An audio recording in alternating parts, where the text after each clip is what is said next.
Are you truly stepping into the role of leader in your own life the way you know you're meant to? What shifts would unlock your full potential? It's time to explore those answers with the host of Sacred Leadership, intuitive business coach Sherisse Alexander.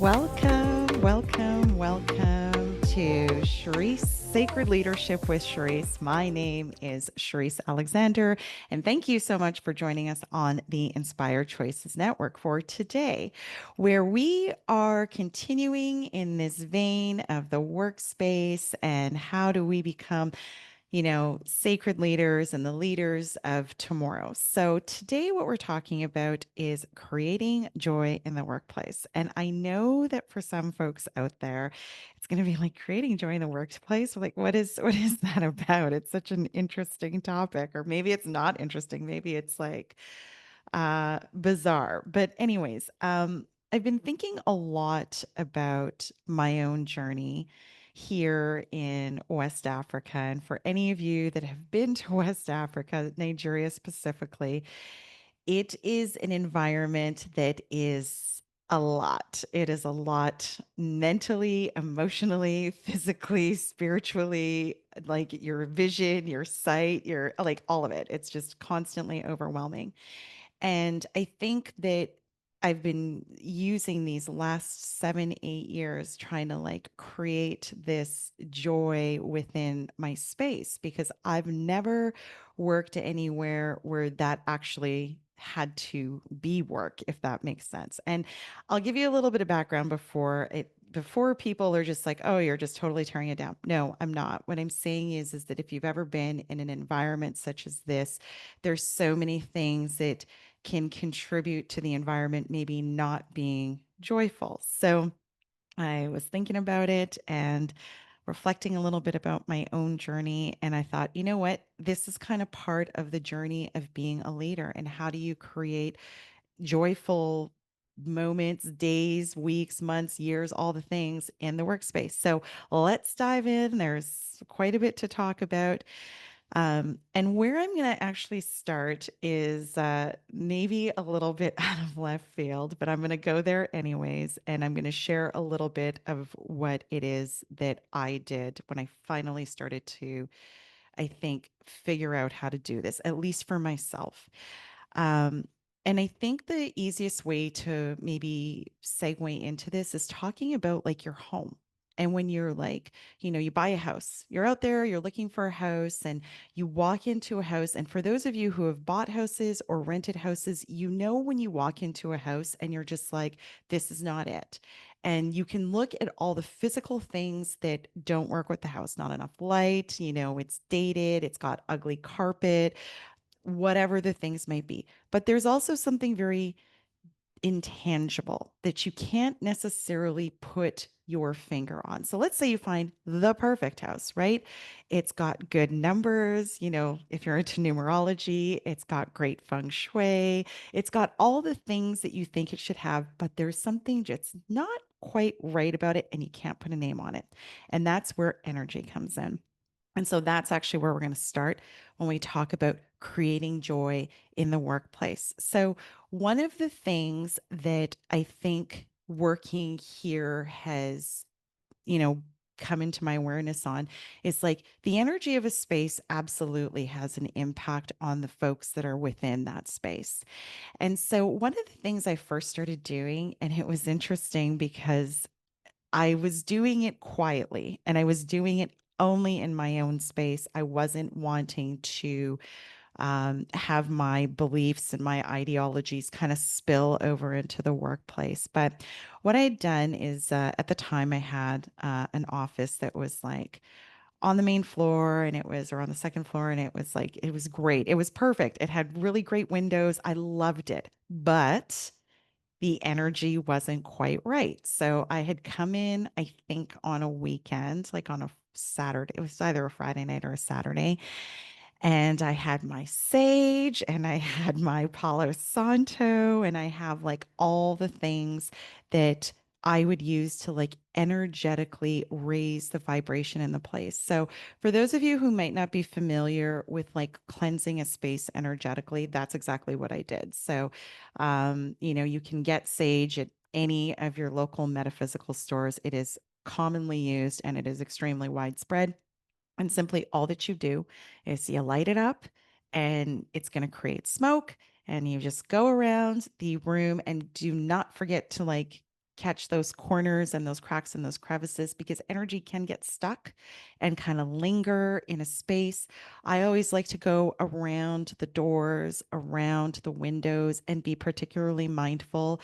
If you've got metal doors, maybe it's not such an issue, but think about wood. Wood really does hold on to and absorb energy. So make sure to like really go around the area. And sometimes if you have it, you can use like a fan to like waft the smoke so that it really just kind of settles. And somebody had said to me a long time ago that you can see actually how stagnant the energy is in a space. You have to, oh, so sorry, I forgot to tell you, you got to open a window because you got to give it somewhere to go.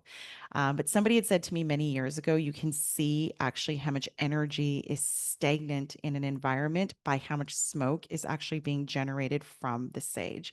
And so I actually started paying attention to this over the years. And if I happen to be like cleansing my home or my workspace, and the smoke is really sitting even with the windows open, then I know that I have a lot of stale, stagnant energy. So that's step number one is use sage or some kind of cleansing type of smudge to like energetically kind of, and this is not going to deal with like really, really heavy things, but it will remove like stagnant kind of stuck energy. So that's number one.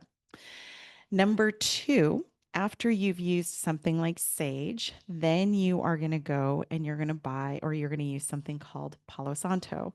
Now, Palo Santo is what you use to like bring good vibes in. So, sage removes stagnant or lower vibes, and Palo Santo will, bring in like lighter vibes. Now, if you are familiar with what Palo Santo smells like, it is hands down one of my favorite smells. It brings me joy whenever I light up Palo Santo. And I should say that both of these, particularly Palo Santo, it's a little more difficult to burn because it's wood and it's a real slow, slow burn. So take your time. Don't rush yourself. So once you've done your sage cleansing, then you are going to move into Palo Santo and you're going to go through the exact same kind of process and you're going to use it around doors and windows and in cracks and crevices and things like that to like just kind of really cleanse the space energetically. And I promise you, after you've done that, I literally just did this on the weekend and I was just like, oh, I was going to sleep. I did it in my bedroom. I was like, oh, I just feel like so much better going to sleep already because whatever was in there was like, and it's both of these smells are very strong. So you can't miss when you are using it. So first step, sage. Second step, Palo Santo. Now, while you're doing this, the other thing that you want to do is you actually want to like set an intention for the space. So, setting an intention means like, if it's your home, what are you doing?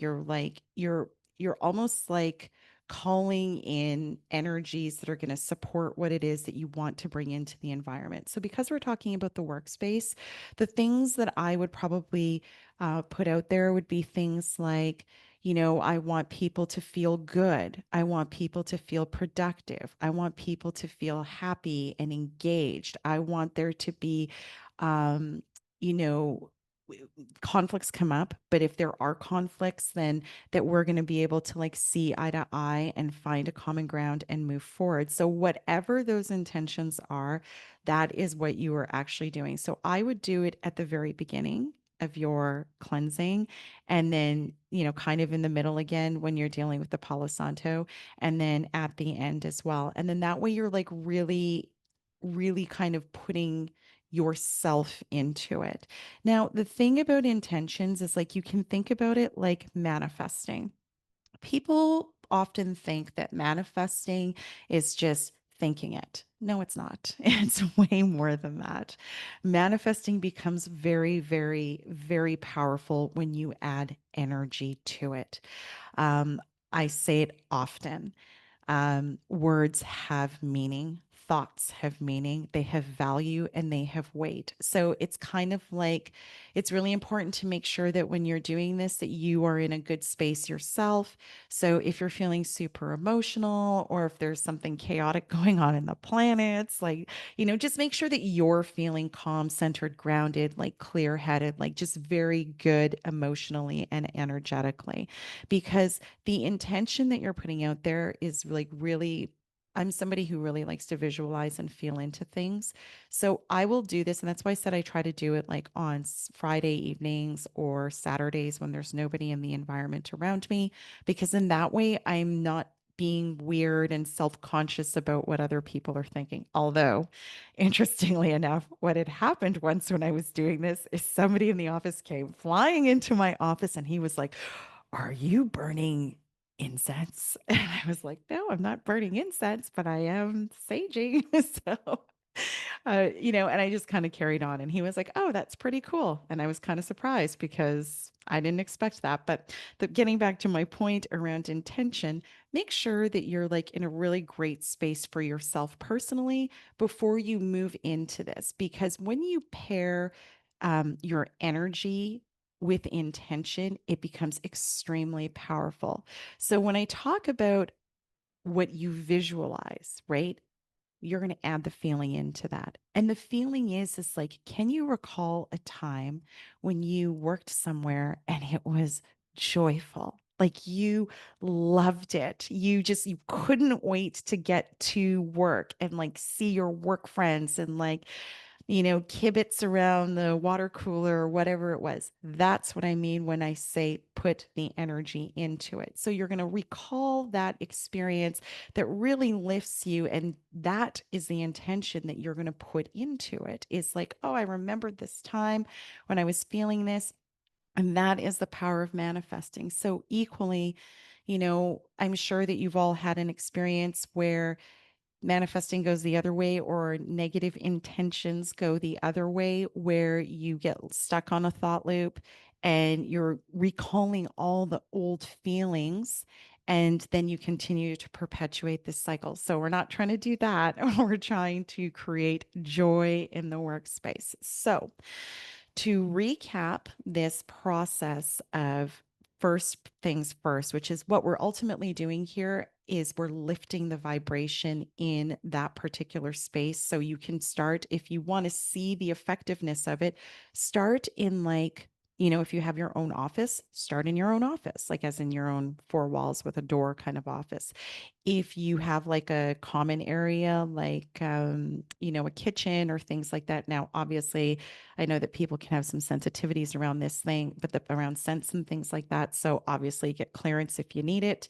But start somewhere where you can test the theory if you feel like you're somebody that needs to test the theory. But I do this frequently enough that people do genuinely enjoy being in my workspace and even in my home space because I'm constantly trying to remove or lift those heavier energies. So, as we are getting close to going to break, we're just going to quickly recap what it is we're doing with this first piece in terms of creating joy within the workspace. Number one, you are going to cleanse with sage or something that is similar to help remove heavy or dense energy out of your space. Remember to open the windows so that energy has somewhere to go. The second thing you're going to do is you're going to use something like Palo Santo or lighter that is going to bring in positive vibes and just real feel good type of energies. And again, still keep the windows open.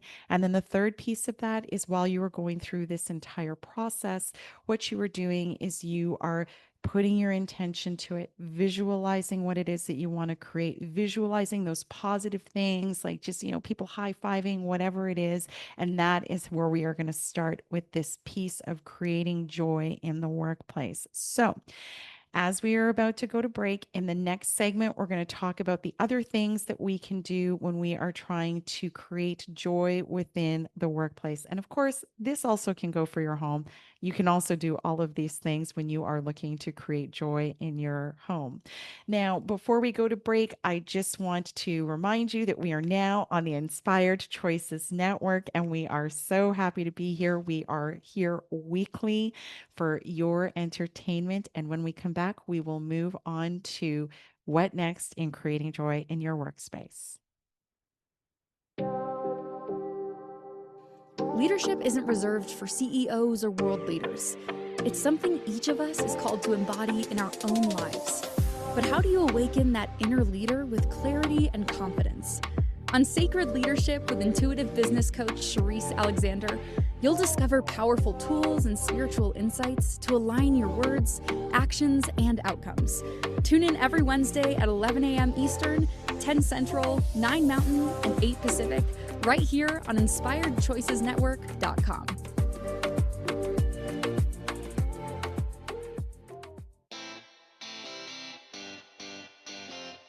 Are you a subject matter expert?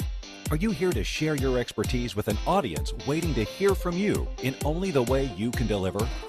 Are you ready to have your voice amplified across the airwaves? Inspired Choices Network has a global radio platform streaming to millions of people across the world.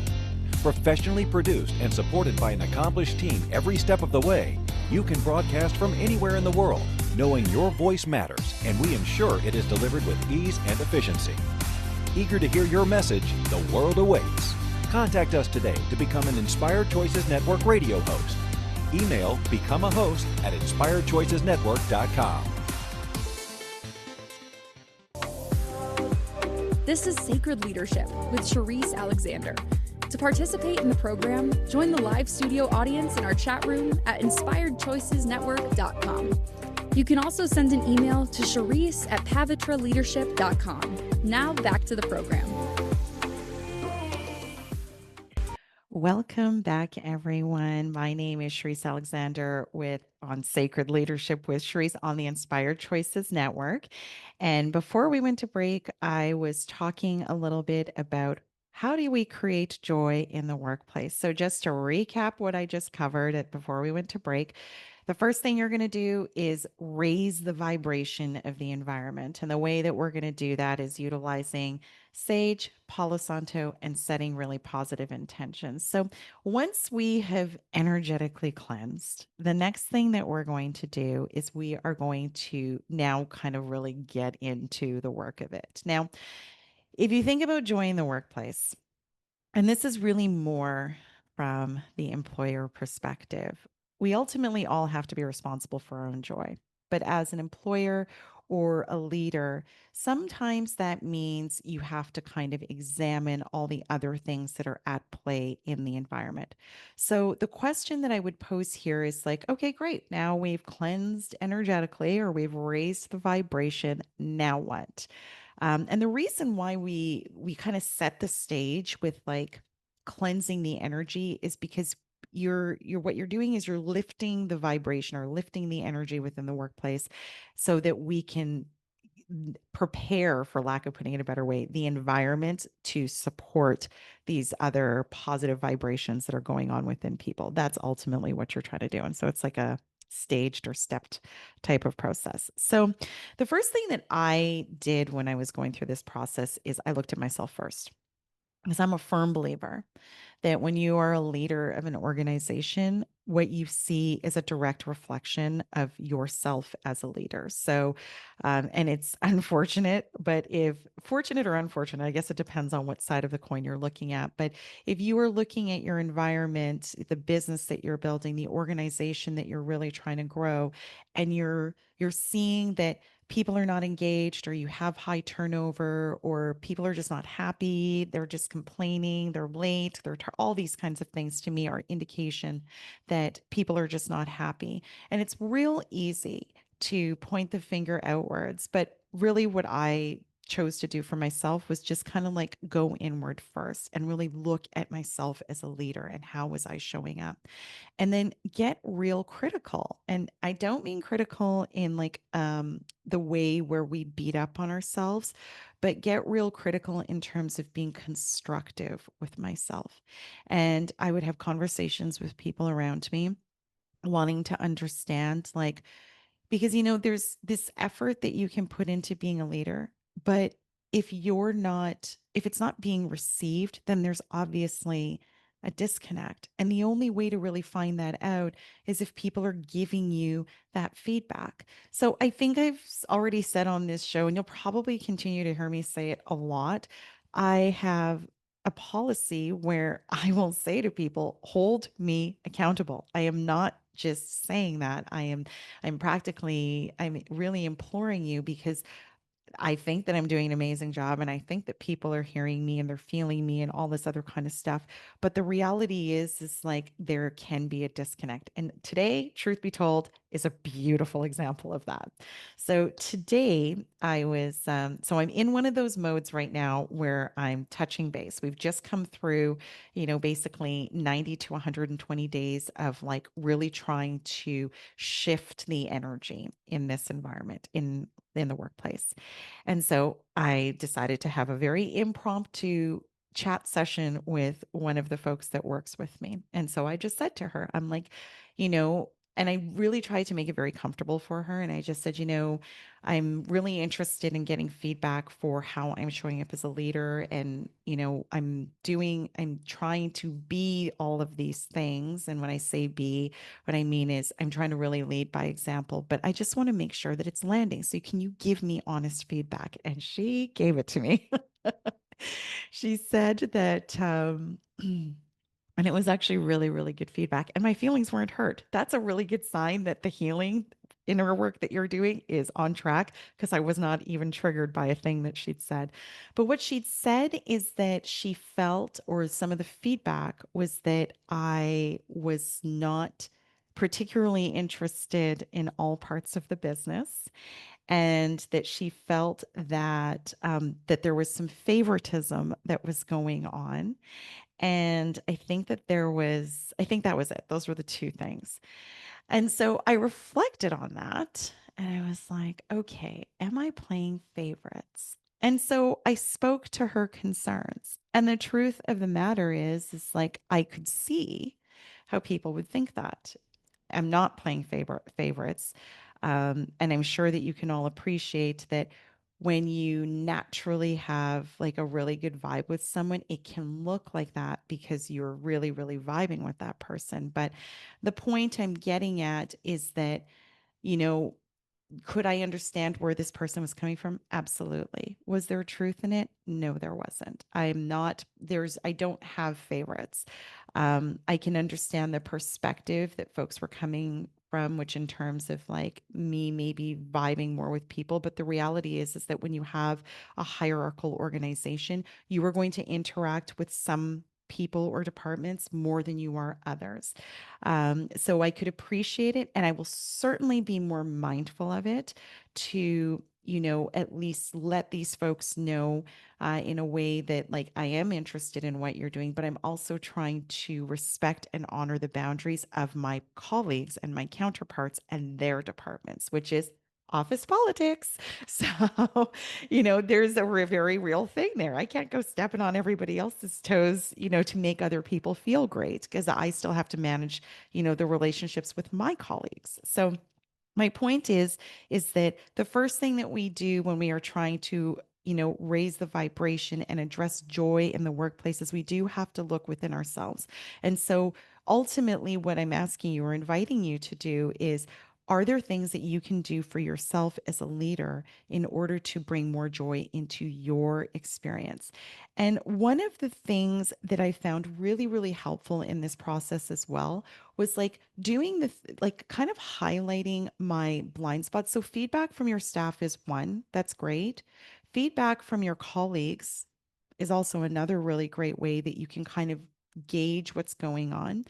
And then there's a couple of other tools. There's one in particular that I really used this year, and it was really great because it highlighted a blind spot I didn't even know that I had, which was I'd have to find it, and I'll try and get the information, but it's this test that you do that highlights what your saboteurs are. And you're probably wondering, like, why are you talking about all of these maybe kind of very logical and methodical things to like get to the root of joy? But the way that I went through this was like, I think I have to address the things that don't bring me joy so I can learn how to get to joy. Because once I can personally get to joy, then it's really easy actually to go out and spread joy, in the day to day experience of your life. So, getting back to the saboteurs exam or test, it was really helpful because it helped me to see the ways that I show up in any type of interaction, we'll say, where I was maybe sabotaging myself without quite realizing that I was doing it. And the number one saboteur for me was people pleasing. So, which wasn't surprising if I'm being really honest. But the reason why that's important to know is because it's really difficult to be authentic when you're just people pleasing to stroke your ego. And so, how can you even begin to find joy if you are out there people pleasing to stroke this ego because of some story that's on loop? I mean, you see where this goes, right? So, just let me recap that one more time. The reason why I go through the process of highlighting the things that feel like stumbling blocks, emotional blocks. Yeah, we'll just say emotional blocks and not bringing me joy is so that I can understand what those things are and then to methodically go about actually living my life in joy and experiencing it. So when I find it, and I will do my best to do so, I will share the information. But I found that it was very useful for myself. And I also shared this particular assessment with other members of our team because I think that really part of being a strong leader is really being willing to like look at the parts of yourself. I mean, it honestly really all starts there. Being a strong leader in your personal life as well as in your professional life does really begin with you having a willingness to look in the mirror and face those parts of yourself that you might not like. Because as soon as you can actually have that courage to look at those parts of yourself that you don't like, you can begin to heal them. You can begin to tell yourself a different story, and you can then actually genuinely begin to live a life of joy and fulfillment and purpose. So, now, moving on, and I'm talking about these deeper issues because they're all part of the process. And it might not seem like it, but until you actually begin to really lean in and like engage with these parts of yourself, then you can't let the lighter parts come out in a full, vulnerable, and authentic way. So, then before we go to the last piece of this entire process, um, I want to kind of touch on human resources. And I'm talking, yes, about the people in your organization, but I'm also talking about your human resource manager. Absolute critical part of any business is somebody who really has a passion for people and can balance, of course, and myself and Christina talked about this on a podcast we had done together, and she rightly said human resources is easily one of the most challenging jobs because human beings are extremely challenging. Well, not challenging, complex. That's what I wanted to say. Human beings are extremely complex. So we were really fortunate. We were able to find a really talented human resource manager. And the reason why it's important is that at the end of the day, I need to be able to put this stuff to my people in a way that they're going to be able to digest and really own and really lean into. And especially, working in Nigeria, I'm very cognizant of the fact that it's possible, and this is me just being real, it's possible that the folks that I work with don't see me as one of them. I don't speak like them. I'm not entrenched in the culture in the way that they obviously are. And so there's automatically a disconnect. So when I was able to find a human resource manager that I could vibe with and that I could explain my vision to, and I could get on board with what I was trying to do, that made it so much easier because she was able to spin it in a way that the people could get behind. So, just to kind of recap this particular segment before we go to break, the first thing that we want to do is we want to really look at ourselves as leaders and be really honest with the parts of ourselves that maybe we might have some not so great feelings about. We want to be honest. We want to be accountable and accept responsibility for the fact that, hey, maybe we haven't shown up the way that we need to as like really a sacred leader. And then the other part of that is assessments are really helpful, especially saboteur assessments, because they really highlight your blind spots. So you can see and you can reflect on those situations and scenarios where perhaps you might not have been showing up in a vulnerable and authentic way. And then the last piece here that's really, really important is making sure that you have a really solid human resource manager. So we're about to go to break, and in the next segment, we're going to talk now actually about the people and how we help them find some joy. But if you're enjoying this show, please, please, please give me a 5-star review on iTunes or whatever platform that you listen to your podcast on. I would be extremely grateful, and this will assist in getting the information out to those that really need it. So we will be right back after this break. Leadership isn't reserved for CEOs or world leaders. It's something each of us is called to embody in our own lives. But how do you awaken that inner leader with clarity and confidence? On Sacred Leadership with intuitive business coach Sherisse Alexander, you'll discover powerful tools and spiritual insights to align your words, actions, and outcomes. Tune in every Wednesday at 11 a.m. Eastern, 10 Central, 9 Mountain, and 8 Pacific, right here on InspiredChoicesNetwork.com.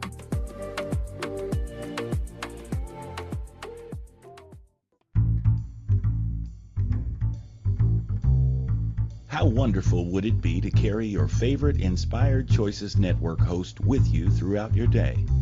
Well, now you can. Inspired Choices Network now has its very own mobile app. Our free app offers live streaming shows, along with thousands of podcasts and TV episodes. Our shows cover a wide variety of topics. Whether you're waking up with us, carrying us through the day, and taking us to bed with you, we're always here for you to enjoy. We're easy to find. Just search for Inspired Choices Network in the Apple App Store or Google Play Store. This is Sacred Leadership with Sherisse Alexander. To participate in the program, join the live studio audience in our chat room at InspiredChoicesNetwork.com. You can also send an email to Sherisse@pavitraleadership.com. Now back to the program. Welcome back. This is Sacred Leadership with Sherisse. I am Sherisse Alexander, your host on Inspired Choices Network. And today we are talking about how do you create joy in the workplace. So if you're just joining us now, the first thing we talked about was energetically lifting the space. And we talked about utilizing things like sage, Palo Santo, and positive intention and manifestation to really begin to shift the energy either in your individual office or if you have the freedom and the ability, the entire workspace, like the entire building that you are occupying. So that was the first thing. And then the second thing was for leaders and C-suite execs, business owners that own the actual business and are responsible for guiding the ship of the business. The second thing that we talked about here was, really beginning to do that inner work, right? And it seems like it's counterintuitive because you might think you might go the other way, but really what you're trying to do is, again, you're trying to create the container that can already hold that positive energy and joy and so on and so forth. And once you do that, then it'll be hopefully a smoother transition. So the second thing for the leader in you is to start to look at yourself. and be courageous enough to face the parts of yourself that you might not be really proud of. And there's multitudes of ways that you can do that. But my personal favorite, of course, is self inquiry. I inquire on myself all day, every day. The other thing that I really like to do and I encourage as a leader, and I welcome it genuinely, is, soliciting feedback and creating a safe space for people to be very honest with some of your blind spots. And that feedback can come from either your staff or your counterparts and your colleagues. The third thing that you can do with that in terms of like facing those pieces of yourself that maybe need a little bit of work is doing a saboteur assessment. I had done this and it was really, really quite informative because there's like, I think about nine or 11 saboteurs that show up. And my number one was people pleasing. And once you can do that, then you can actually start to witness where the people pleaser or the avoider or, the perfectionist is showing up in your world and ultimately robbing you of joy. You might not be able to see it now, but I'm sure if you sat back and really reflected on it, you'd be able to really wrap your head around where I'm going with this. And maybe we'll pick that up in a separate show. So here's the final piece of this puzzle is the people. And how do we create joy in the workplace? So, once you've lifted the energy and you've started working on yourself and healing your own wounds, then we can start to look at the people because now you're in a better space, right? So now you will relate to your people in a very different way.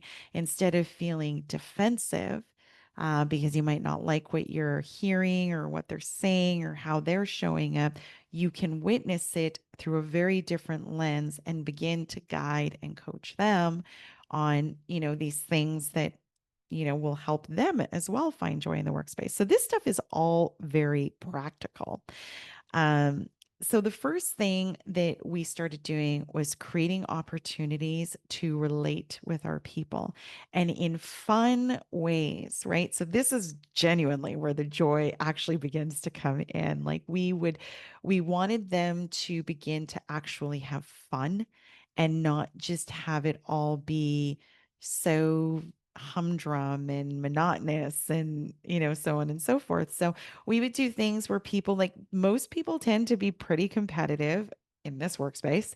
And so we took them out and we would do games and we would like do things that would allow them to like just literally let their hair down and relate with each other in a way that was like really human. Because I think sometimes in the workplace we can forget that I'm more than, your boss. I'm more than, this whatever you might perceive me as. Like I'm a whole human being who is a mom and, a daughter and a friend and, all of these other things. Like I'm so many more things than this role that I play at work. And sometimes we really forget the human piece of it, even though we are interacting with humans. So that was the first thing that we did. We started to invite opportunities where people could get real human with it.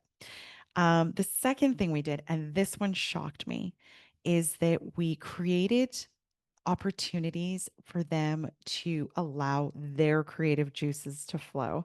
And I think the reason why this shocked me is because I don't see like there are creatives in the environment that I'm in, but it's not in the way that I'm used to seeing it. And that's what I would say. So we put together, we were doing a launch of our core values or like a fresh up on our core values, I'll say. And we really wanted people to like have ownership of what these core values were. So what we did was we said, okay, we really asked people to lean in and like identify what the core value meant to them because my idea of something and your idea of something might be two totally different things. The English language can be really limiting or language itself can be very limiting. So we invited them to like really lean into and own and embody because that's really what a core value is. You have to embody it. So we invited them to do that. And what we did from there was we said, okay, we got them to work in like small groups and they had to like present on their core value, and then they had to like infuse a creative piece with it. And I'm smiling because I remember the day before we had this presentation, like people were kind of like, "Oh, I got to get my presentation together." I'm like, "Presentation? What are we presenting on?" And they're like, "On the core values." And I was like, "Oh, they're coming with presentations." So they really leaned in. And I was so happy because during this whole core value presentation, people came with poetry, people had done like little videos, people had done artwork. Like I was blown away. Like everybody leaned in and participated. And you know what that told me is that people really, really wanted the opportunity to like let this side of them out. So it was such an awesome thing to witness because there was genuinely excitement about it. And then, I mean, we took it one step further from that. We made sure to like utilize the pieces that our people had created to like, we put it into like wallpapers. And I mean, we're going to do other things with it as well.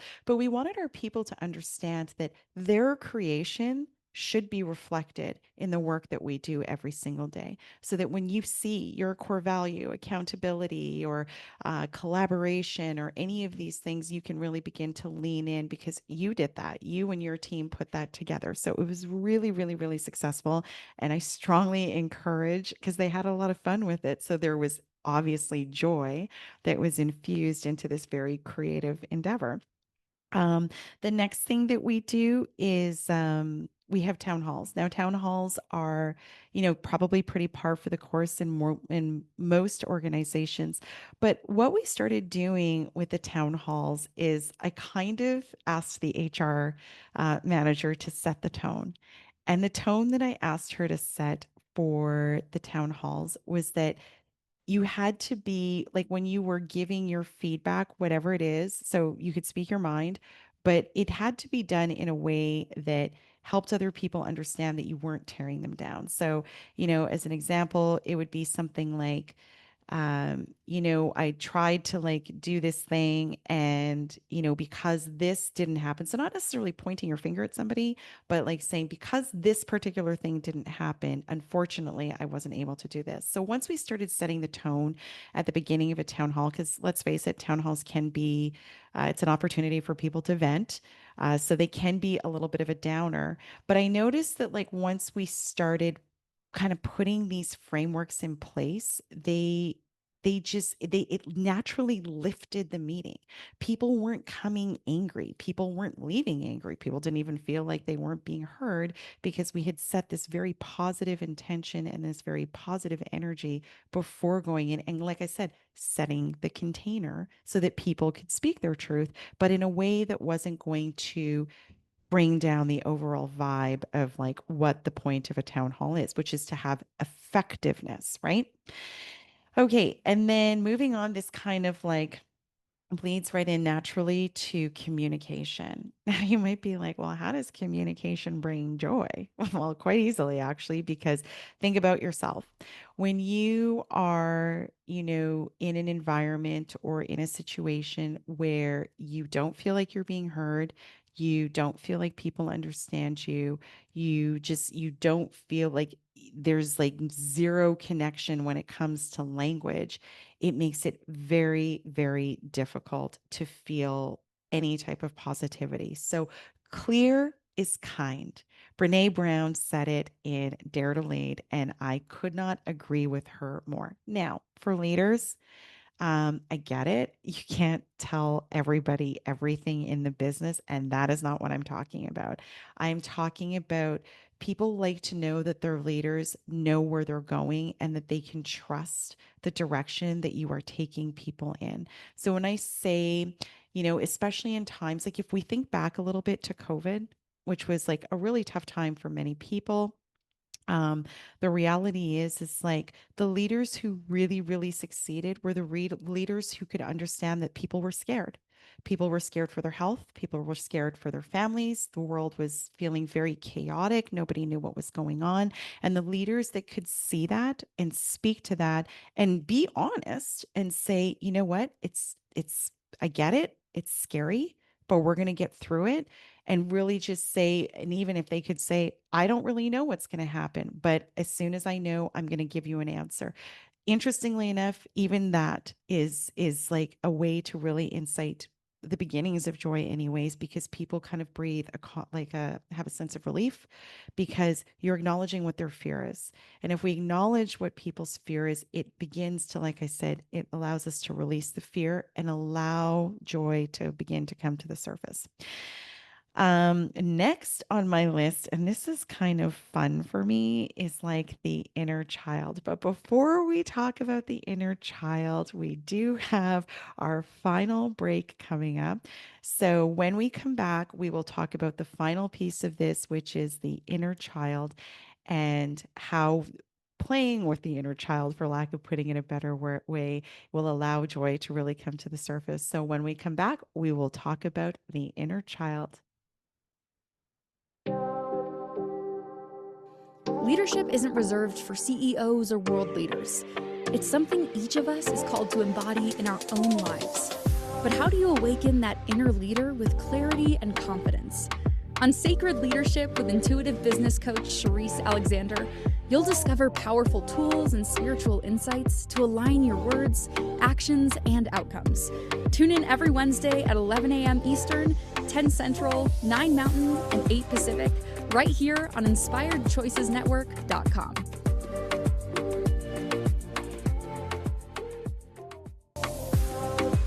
This is Sacred Leadership with Sherisse Alexander. To participate in the program, join the live studio audience in our chat room at InspiredChoicesNetwork.com. You can also send an email to Sherisse@pavitraleadership.com. Now back to the program. Welcome back to Sacred Leadership with Sherisse. I'm, of course, Sherisse Alexander, your host of Sacred Leadership with Sherisse on the Inspired Choices Network. So before the break, I was talking about leadership, and we were talking about the real human aspect of it and the practical ways that we can begin to open up and allow for those really joyful moments to come through. And so just to kind of recap what we were talking about before the break, number one is you need as a leader to create opportunities to relate with your people and humanize yourself, right? Which can sometimes be difficult as owners and bosses and C-suite when there's like so many responsibilities. Like, how do you relate with your people? Well, it's quite simple. Just relate with them. So create the opportunity. And the example that I gave is we had taken our team to like a gaming center and just they played games and got competitive and they had a great time and it was fantastic. The second thing that we did was we created creative opportunities. And the one that we used recently was around a refresh on the core values and giving people an avenue to really allow that creative outlet to come out. And I'm going to pause on the creative piece for a second because this is like really so paramount when it comes to creating joy. And I recently had a colleague on the podcast, and this is exactly something we were talking about because, we talk about going to work and doing our job and being productive and so on and so forth. But let's face it, a lot of people work in an environment or might be in a job where they don't have joy and they don't have passion for it. And so I was talking to them one day and one of the ladies said to another lady, she's like, well, you like fashion. And she's like, yeah. And she's like, so why don't you do like TikToks on, the fashionable outfit that you're wearing for the day? Like you're young and you're fashionable and you're a professional. So like, why not do this thing? And it turned into a whole thing. And like I'm not kidding you. It like totally changed how she shows up. She's not so angry. She doesn't seem so disengaged. Like it's fun. She enjoys it. She loops other people into it. And now it's like even gone beyond that.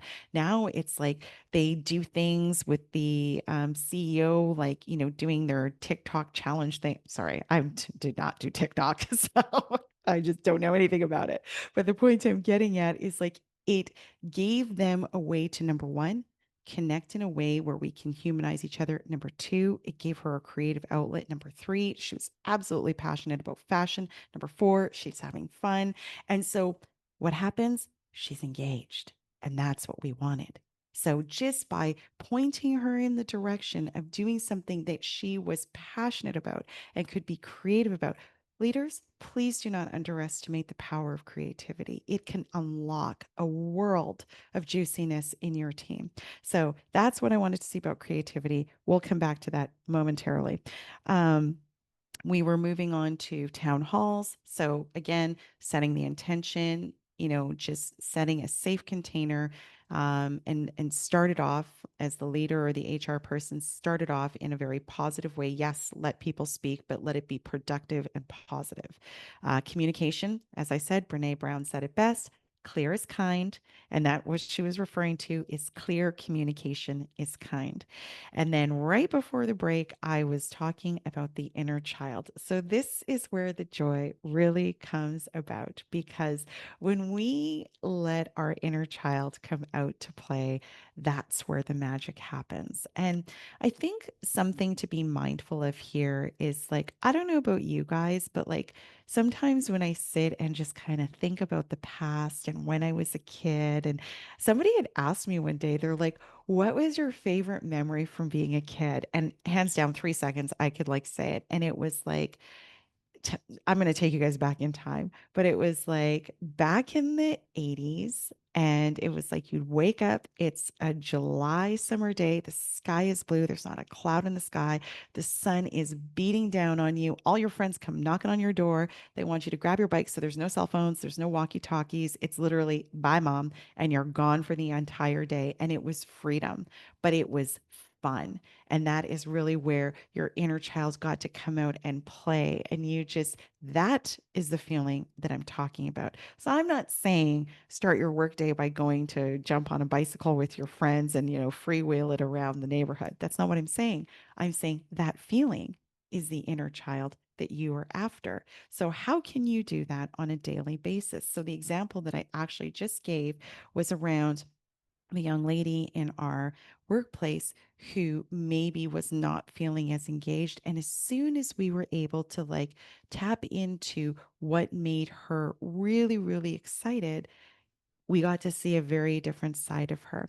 So the point I'm trying to get at is, like, play with different things and you will begin to see this totally different side of your people where they are engaged because they're relating with you, on a very human level, where they will feel like, oh, you're getting to see a very different side of them. And I promise you, there was another thing that we had done. I just remembered, we had a culture day. They loved this. So in Nigeria, there's like many different tribes, but we had a day where people could like wear different native attire from their particular tribe and bring like a potluck and things like that. And I remember the feedback from that was like, it was really quite positive because people felt like they got an opportunity to show a side of them that you wouldn't normally get to see because they're so entrenched in like getting the work done. So, really, all that I'm talking about here is about thinking outside of the box. And I get it, business owners, I totally understand it. You're thinking about your shareholders and your clients and your stakeholders and compliance and legal and your staff, and the list goes on when you are running a business. But let's not forget, people run your business. And the magic sauce is when you can figure out how to really relate with your people and unlock the joy inside of them. So all of the things that I'm talking about, you can take it, you can leave it, you can, tweak it, you can take different parts of it. But just to recap, kind of what this entire episode was about. So, the first thing that we talked about at the very beginning was about raising the energetic or clearing the energetic space. And the energetic space was about, saging and Palo Santo and setting a positive intention. That was the first thing. The second thing that we talked about was really looking at yourself as a leader and really identifying those parts of yourself that maybe needed healing, that were maybe being actually reflected back to you in the business that you're running and the way that your people are showing up.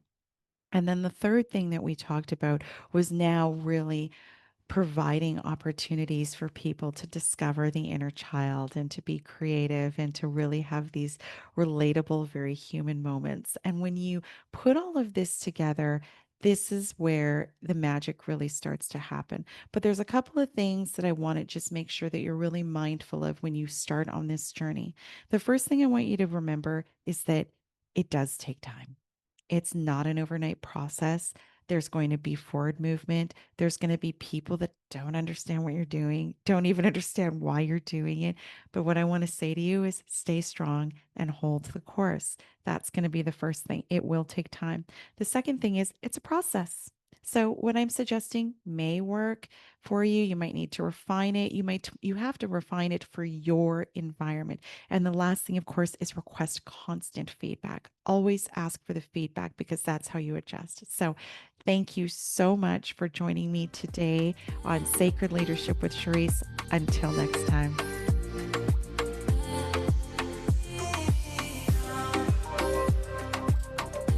Thank you for listening to the Sacred Leadership Show.